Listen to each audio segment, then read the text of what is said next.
મહેસાણાના તોરણવાડી બજારમાં દર વર્ષની જેમ આ વર્ષે પણ દિવાળીના તહેવાર નજીક આવતાની સાથે જ લોકોની ભારે ભીડ જામી છે.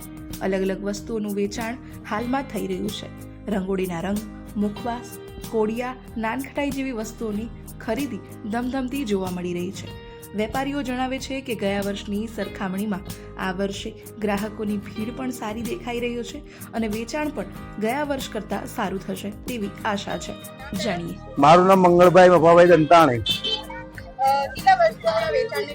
અહીંનું વેચાણ લગભગ 5 થી 7 વર્ષ. આમ ગણવા જાય તો લોંગ ટાઈમ છે, પણ આ બિસ્કિટ માટે 5-6 વર્ષ એમ. વેરાયટીમાં ખાસી લગભગ 25-26 આઈટમો લગભગ લગાવી છે.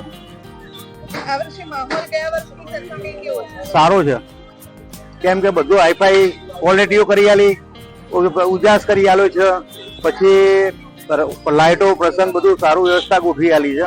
આમાંને થોડુંક ઉજવાસ એમ કે અનુકૂળથી વધારે લાગવા મળી એમ.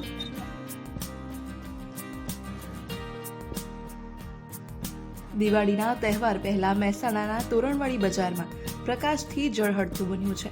ઘરની શોભા વધારતા કોડિયા, રંગોળીના રંગ અને સ્વાદિષ્ટ મુખવાસ લોકો ખરીદવા માટે ઉમટી પડ્યા છે. દર વર્ષની જેમ આ વર્ષે પણ વેપારી ખુશ છે, કારણ કે ગ્રાહકોની ભીડ ગયા વર્ષ કરતાં આ વર્ષે વધારે જોવા મળી રહી છે.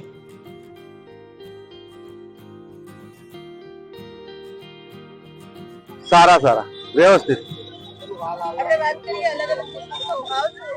ના, ઓનલી 100 રૂપિયાના 500 બધા એક જ. આ ઉપરવાળી આઈટમ છે 80 ની 500 છે. એટલે ગયા વર્ષે લગભગ ગણતરીમાં 160-150 ની કિલોની ગણિત હતી. હું 200 રૂપિયાની કિલોની ગણિત છું. એટલે આની અંદર જથ્થાબંધ અમદાવાદ થી લઈએ માલ.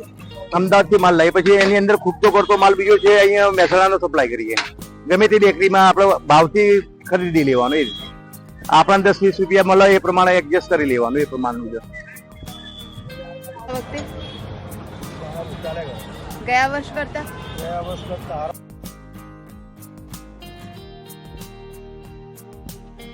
આ વર્ષે ગયા વર્ષ કરતા માહોલ સારું છે.